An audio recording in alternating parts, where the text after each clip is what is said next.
Progressive vanity could cost us plenty. I'm Brian Lilley with TheRebel.Media. Do you remember this scene back at the beginning of August? Prime Minister Stephen Harper going to the Governor General's residence. He asked for Parliament to be dissolved. He asked for an election to be called. And the Progressives, the Liberals, the NDP, the media, they all freaked out. This election is going to cost us so much. It's the longest election in modern Canadian history.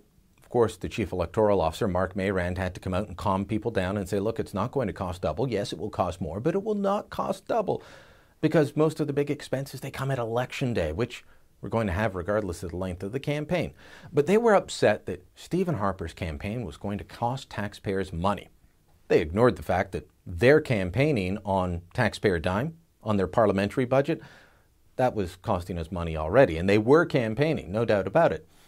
But now they're not so upset about the idea of an election campaign costing more because they're already talking about another election if Stephen Harper wins more seats than the Liberals and the NDP. That's right. We could be facing another election if the Conservatives don't get a majority. Why? Because Trudeau and Mulcair say they won't back him. Trudeau was even asked, what if Stephen Harper has a significant number of more seats than the Liberals and the NDP, but not a majority? If he's got a significant minority, will you stand aside and let him have a speech from the throne, or will you try and vote him down? And Trudeau was very clear in his answer. He will vote a Stephen Harper government down regardless.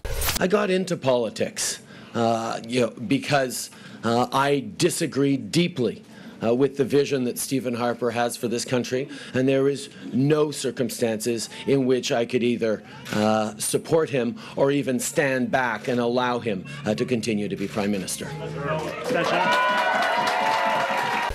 Tom Mulcair was asked the same question in Southern Ontario as well. What are you going to do? Will you vote for, against? Will you abstain?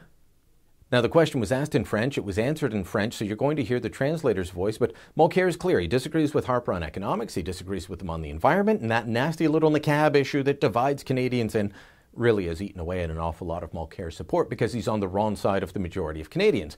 So Mulcair is clear as well. He'll vote down Stephen Harper.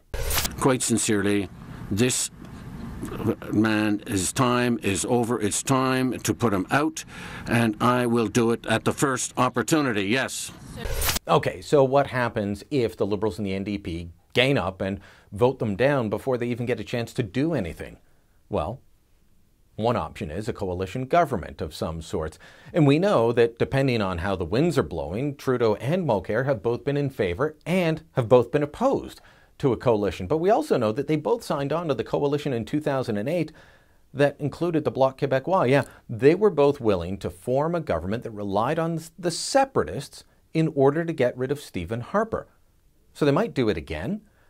Then again, we could end up with another election campaign because one thing has become clear over the last 70-odd days of campaigning. Trudeau and Mulcair hate each other, and their vanity, their egos could see them pushing to have a battle of the progressive stars to see which one of them is the true defender of leftydom.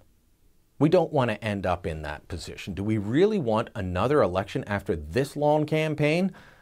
If you're sick of the campaign, if you want the campaigning to be over, the governing to continue, then there really is only one option, and that's a Conservative majority, unless that is you really like the government picking your pocket more than it already does. Ow! We're building a studio. Help us out. Click here or visit BuildTheDream.ca.